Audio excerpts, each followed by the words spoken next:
Hi, it's time for story time with Uncle Scotty. Hi, sorry about that. I don't know what I was doing. My name is Scotty, Uncle Scotty. I'm your host for Storytime with Uncle Scotty. We have our own mugs. Thank you to everyone who's been subscribing and also supporting us on Patreon with your own mugs and perhaps your own bookmarkuses. On the back of the bookmarks, we have a list where you can keep track of all the books that you've read, if you would like. Some books can be books that we read. Some books can be books that you read on your own. Some books can be books you read with other people. There's enough room for all of us. Shout out to Michelle, Dolly, LeVar. We're all in this together. I hope. Speaking of being all in it together, I also want to thank our next supporter from Patreon, Harrison. Harrison, thank you so much for watching Storytime. I hope you've been enjoying yourself. Hope you've been enjoying these videos. Thank you so much for coming along and supporting us. And maybe send a picture of you enjoying a beverage in your very own mug. Perhaps some water. Now, also thank you. Of course, as always, if we didn't have time, we wouldn't have stories. We definitely wouldn't have story time. Thank you, time. We've been reading about Mr. Popper and his penguins. I just want to call something out here. Maybe you know, maybe you don't know. There's a literary term, something that people who like writing in English use a lot, called alliteration. And alliteration is being used a lot in this book. Mr. Popper's penguins. See those P's? Those P's on it? Mr. Popper's penguin came from a package from the South Pole. A policeman came by. Captain Cook. All these words that use the same letters at the start of the words is an example of alliteration. And these authors seem to like alliteration. It's quite fun sometimes. There's also some fun rhymes, like he was on the telephone all alone. So maybe listen for the alliteration when it comes up here and there. Okay. It seems that Mr. Popper has evaded some troubles with the serviceman, with the policeman, and with the license. So now we will see what happens next with Captain Cook. Not Captain Hook. Chapter 7.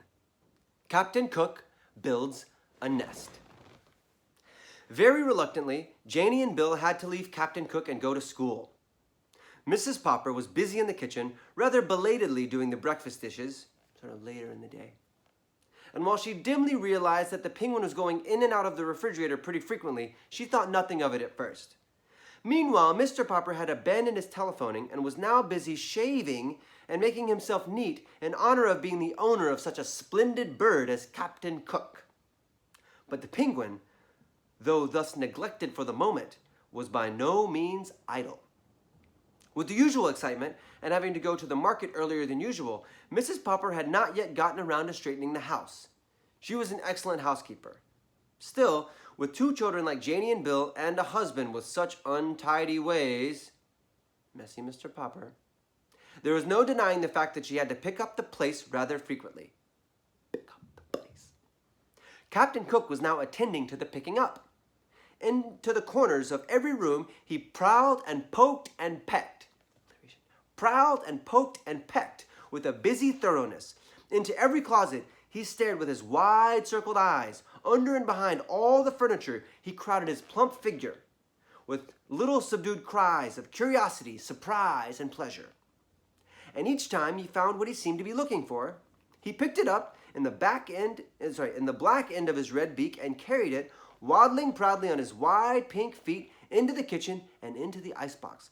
So Captain Cook is picking up these things from around the house and taking them into the icebox.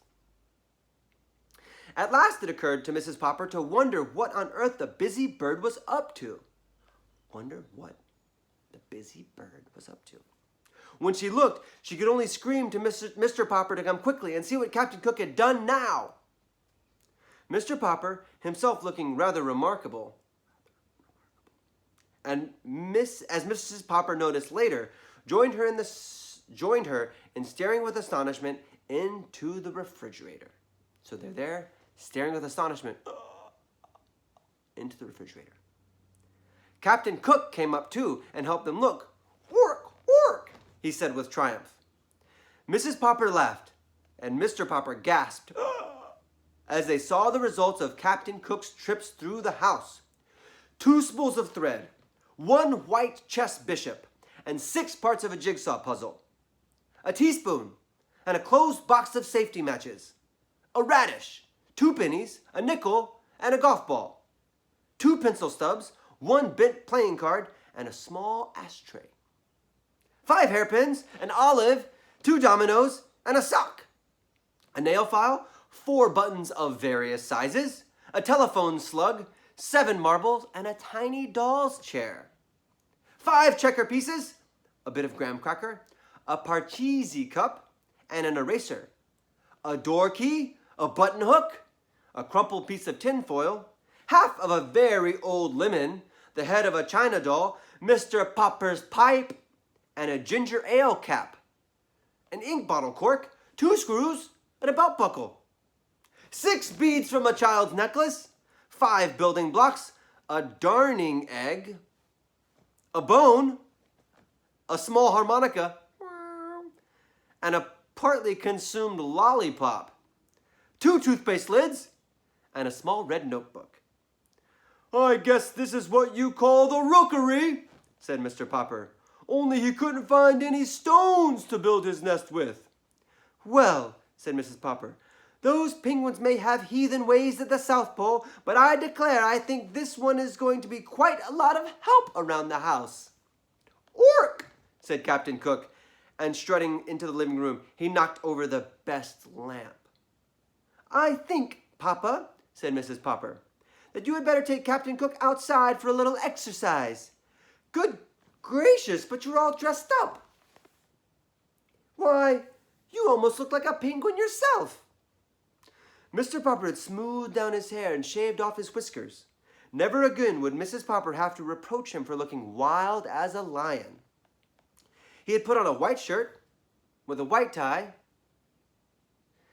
and white flannel trousers and a pair of bright tan oxblood shoes. He had got out of the cedar chest his old black evening tailcoat that he had been married in and brushed it carefully and put it on too. Well, doesn't Mr. Popper look fancy? He did indeed look a little like a penguin. He turned and strutted like one now for Mrs. Popper, but he did not forget his duty to Captain Cook. "Can I have a few yards of clothesline, please, Mama?" asked Mr. Popper. And we will find out what happens next with Mr. Popper and Captain Cook on Storytime with Uncle Scotty. I have been your host, your esteemed host. Such a privilege to be your host, Uncle Scotty. Thank you again to Harrison for watching and supporting, getting your own mug, your own bookmark. And don't forget to check us out on Patreon if you would like to join Harrison and everyone else. You can subscribe and like these videos if you would like, and I will see you and you and you and you and you and you, oh, and you and you and you and you and definitely you next time. Bye.